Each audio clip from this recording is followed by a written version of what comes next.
सभी मसीही भाई बहनों को यीशु के नाम में शालोम, प्रेज द लॉर्ड, जय मसीह की। यीशु द सेवियर मिनिस्ट्री और प्रभु यीशु मसीह में आपका भाई जेम्स आप सभी का इस बाइबल अध्ययन कार्यक्रम में एक बार फिर से बहुत बहुत स्वागत और परमेश्वर का धन्यवाद करते हैं। मेरे प्यारे भाई बहनों, आज हम फिलोमोन के नाम पौलुस प्रेरित की पत्री का अध्ययन करेंगे और एक छोटी सी प्रार्थना के साथ आज के अध्ययन को हम शुरू करेंगे। हालेलुया, धन्यवाद पिता परमेश्वर, धन्यवाद आपके अद्भुत रीति वाले प्रेम के लिए जो आपने अपने इकलौते पुत्र को देकर हम सभी पर प्रकट किया। धन्यवाद करते महान पिता परमेश्वर आपके अनुग्रह, आपके महान प्रेम, आपकी तमाम आशीषों के लिए। धन्यवाद करते महान पिता परमेश्वर इस बाइबल अध्ययन कार्यक्रम के लिए जिससे हम आत्मिक रूप से आशीषित हो रहे हैं और आपके वचन में आपके ग्रहण योग्य बन रहे हैं। होने दीजिए महान पिता परमेश्वर, आज के अध्ययन में पवित्र आत्मा हमारी अगुवाई करे, सहायता करे, मदद करे, ताकि सत्य वचनों को सत्य रीति से हम सीखें और उन्हें सत्य रीति से अपने जीवन में लागू करें। होने दीजिए महान पिता परमेश्वर, सारी व्यवस्थाओं को रिकॉर्डिंग किए जाने को, वचन को समझने और समझाए जाने को, हर एक बातों को पिता परमेश्वर आपके जोरावर हाथों में सौंपते हैं। आप हमारी अगुवाई कीजिए, आप हमारी मदद कीजिए। सारा आदर देते हैं, सारी महिमा देते हैं और इस प्रार्थना को यीशु के सामर्थी नाम में मांगते हैं, आमीन। मेरे प्यारे भाई बहनों, हमेशा की तरह इस पत्री का भी हम एक छोटा सा परिचय लेंगे। फिलोमोन के नाम पौलुस प्रेरित की जो ये पत्री है, ये बहुत ही छोटी पत्री है। इसमें एक ही अध्याय पाया जाता है और ये जो पत्री है पौलुस ने जेल में रह करके लगभग 60 एडी के आसपास फिलोमोन नामक एक प्रमुख मसीही विश्वासी हैं जो कि संभवतः कलीसिया के सदस्य हैं।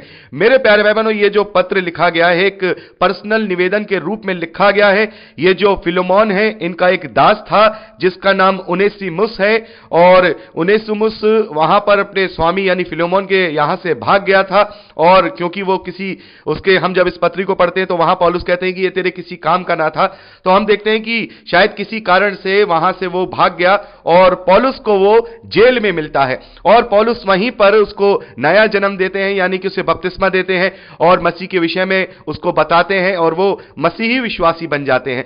तो मेरे प्यारे भाई बहनों, यहां पर इसी विषय में पौलुस ने फिलोमोन को ये पत्र लिखा है जिसमें वो ये निवेदन कर रहे हैं कि फिलोमोन, इस दास को जो ये तेरे पास से भाग गया था उनेसिमुस, इसको वापस अपने यहां रख लो और अब ये बहुत काम का है। पहले ये किसी काम का नहीं था, ये अब बहुत काम का है और अब ये दास की तरह नहीं बल्कि एक भाई की तरह तेरे साथ रहेगा। और पौलुस ने ये पत्री पर्सनल रूप से जो उनेसिमुस है उनके विषय में यहां पर लिखी है।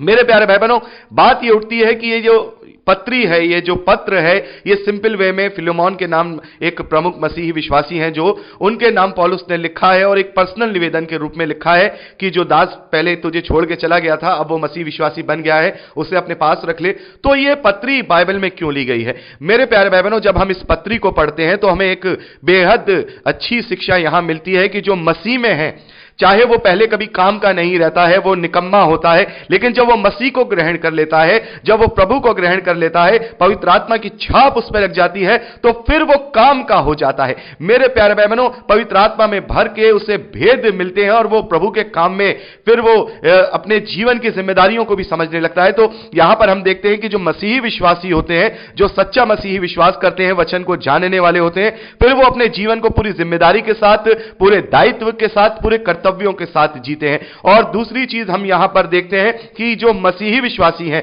वो चाहे दास हैं, चाहे वो स्वतंत्र हैं, चाहे वो नर है, नारी है, चाहे वो यूनानी है, चाहे वो यहूदी है, चाहे वो कोई भी हो, जिन्होंने पवित्र आत्मा का बयाना पाया है, प्रभु यीशु मसीह को ग्रहण किया है, वो सब प्रभु में अब एक हैं और भाई हैं। यहां पर पौलुस ने फिलोमोन को यह लिखा है कि अब वो दास की तरह नहीं बल्कि एक भाई की तरह अब तेरे साथ रहेगा। और ये सारी बातें इस पत्री में जब हम पढ़ते हैं तो मसीह विश्वासियों के आपस में प्रेम, आपस में सम्मान, और एक जो मसीह को नहीं जानने वाला व्यक्ति है, जो कुछ नहीं जानता है, उसे लोग निकम्मा समझते हैं, जब वो मसीह को ग्रहण कर लेता है तो फिर वो बहुत ज्यादा काम का हो जाता है क्योंकि वो प्रभु के प्रचार के कर्तव्य और जिम्मेदारी को ले लेता है। तो मेरे प्यारे भाई बहनों, ये छोटी सी पत्री है, संभवतः हम इसे 1 या 2 रिकॉर्डिंग में ही यहां पर इसका अध्ययन कंप्लीट कर लेंगे। तो अगली रिकॉर्डिंग में हम पहले वचन से अपने अध्ययन को शुरू करेंगे। तो प्रभु आप सबको बहुत आयत की आशीष दे। प्रेज द लॉर्ड, जय मसीह की।